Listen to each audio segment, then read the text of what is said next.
মজদুর দল 15.5 বছরে ধীরে ধীরে আমাদেরকে নিশ্চয় করা হয়েছে। আমরা 15.5 বছর আমাদের বাড়িতে ঘুমাতে পারিনি। শুধু আমি রাজনীতি করি তাই নয়, আপনার রাজনীতি করায় আমাদের কারণে আমাদের পরিবারে কোন সদস্যই বাড়িতে ঘুমাতে পারেনি, তারাও শান্তিতে থাকতে পারে। তার মধ্যেও আমরা শহীদ আর শহীদিকা মাথা উঁচু করে বুক ফুলিয়ে বাংলাদেশের রাজপথে ছিলাম। বিরোধী বাংলার সময় আমরা যে রকম পেরেছি, আমরা এলাকার পদ্মা মানুষের আমরা পাশে ছিলাম। আমি নিজেও অনেক রাতে 9টা 10টার সময় পুলিশ সঙ্গে কয়েকটি নাম মনে অঞ্চলের খেয়াল নাই, আমরা আমার সাধারণ সম্পাদকের সাথে নিয়ে এখানে ত্রাণ দিয়ে গেছি।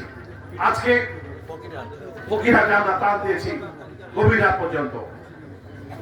প্রিয় ভাইরা, আজকে আমরা কৃষি উন্নয়ন সরবরাহ করার জন্য আপনাদের পাশে এসেছি। আমরা আপনাদেরকে নিশ্চিত করতে পারি, যদি আগামী জাতীয় সংসদ নির্বাচনে আপনাদের ভোটে যদি বিএনপি ক্ষমতায় আসে, অবশ্যই বলতে পারি অতীতের যে কোনো সময়ের তুলনায় বাংলাদেশের কৃষকরা ভালো থাকবে ইনশাআল্লাহ। আমি কথা দিয়ে যাচ্ছি, আমি যদি কৃষক দলের দায়িত্ব থাকি, আমার দল ক্ষমতা আসলেও আমি আমার সাধারণ সম্পাদকের সাথে দিয়ে বারবার এই পরিচয় আসবো কুমিল্লার। প্রিয় ভাইরা, অবশ্যই বাংলাদেশের মানুষ ইতিমধ্যেই বুঝে গেছে বিএনপির হাতেই বাংলাদেশের গণতন্ত্র নিরাপদ, বিএনপির হাতেই বাংলাদেশের অর্থনীতি নিরাপদ, বিএনপির হাতেই বাংলাদেশের স্বাধীনতা সার্বভৌমত্ব নিরাপদ। বাংলাদেশের মানুষ ইতিমধ্যেই বুঝে গেছে ওই ফ্যাসিস্ট সরকার লক্ষ লক্ষ কোটি টাকা দেশ থেকে পাচার করে বাংলাদেশ থেকে গণতন্ত্র নির্বাসন পাঠিয়ে বাংলাদেশের মানুষের ভোটের অধিকার হরণ করে যে অবস্থা সৃষ্টি করছে, তাদের যে পরিণতি হয়েছে, আমরা ক্ষমতায় থাকলে এমন কাজ কোনদিনও করবো না ইনশাআল্লাহ। আমাদের পরিণতি তাদের মতো হয়, সেটা আমরা কৌশল সেই কাজ করবো না ইনশাআল্লাহ। আমাদের ভারপ্রাপ্ত চেয়ারম্যান ইতিমধ্যে নির্দেশ দিয়েছে, আমাদের দলের কোন সদস্য যদি কোন প্রকার অপকর্মের সাথে জড়িত থাকে তাদেরকে সরাসরি বহিষ্কার করার জন্য। যারা সামান্যতম অনিয়মের সাথে জড়িত হচ্ছে ইতিমধ্যে তাদেরকে আমরা বহিষ্কার করে দিয়েছি, দল থেকে তাড়িয়ে দিয়েছি।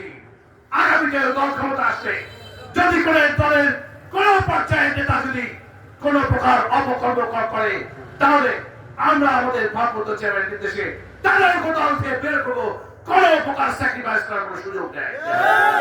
শুধু এলাকার মানুষের কে আমি বলবো, আমাদের দলে যারা আছে, দলের বাইরেও যারা শুনছে, তাদেরকে আমরা দলের পক্ষে আশ্বস্ত করতে চাই। অতীতে জিয়া রহমানের নেতৃত্বে বাংলাদেশের গণতন্ত্র যেভাবে সুসংহত হয়েছে, বাংলাদেশের অর্থনীতি যেভাবে সমৃদ্ধ হয়েছে, বাংলাদেশে কৃষকরা যেভাবে ভালোভাবে খেয়ে পড়ে বেঁচে গেছে, আমরা আগামীতে তারেক রহমানের নেতৃত্বে সরকার গঠন করলে তার চেয়েও ভালো অবস্থায় কৃষক থাকবে ইনশাআল্লাহ। বিগত সরকার অনেকগুলি প্রতিশ্রুতি দিয়েছিল, তারা বলেছিল ঘরে ঘরে চাকরি দিবে, ঘরে ঘরে কি চাকরি দিয়েছে? তারা বলেছিল তারা ক্ষমতায় গেলে কৃষকদের বিনামূল্যে সার দেবে, বিনামূল্যে সার দিয়েছে? উপরন্ত সারের দাম গত 15.5 বছরে কয়েক গুণ বৃদ্ধি করেছে। আওয়ামী লীগ প্রতিশ্রুতি ভঙ্গ করে, বিএনপি প্রতিশ্রুতি রক্ষা করে, এটাই হচ্ছে বিএনপির বৈশিষ্ট্য। প্রিয় ভাইরা, আমি কথা বলতে চাই না, এরপরেই আমাদের এখানে কৃষি উপকরণ বিতরণ শুরু হবে। সেটি আপনার ধৈর্য ধরে আপনাদের নেতৃবৃন্দের সহায়তায় আমরা কিছুক্ষণ থাকবো, আপনারা সেটা বিতরণ করবেন ইনশাআল্লাহ। আমি কথা দিয়েছি, আগামীতে আপনাদের ভোটে যদি বিএনপি ক্ষমতা আসে, আবার আমরা কুমিল্লা আসবো, আপনাদের সাথে আবার দেখা হবে। আপনাদের সুখী থেকে সব সময় শহীদ জিয়ার সৈনিক হিসাবে, ক্ষুদ্র একটি সৈনিক হিসাবে আমি আমার কৃষক দল আপনাদের পাশে থাকবো। এই কথা দিয়ে, এই প্রতিশ্রুতি দিয়ে আমি আমার কথা শেষ করছি। খোদা হাফেজ। বাংলাদেশ জিন্দাবাদ, বাংলাদেশ জাতীয় কৃষক দল জিন্দাবাদ। সবাইকে ধন্যবাদ।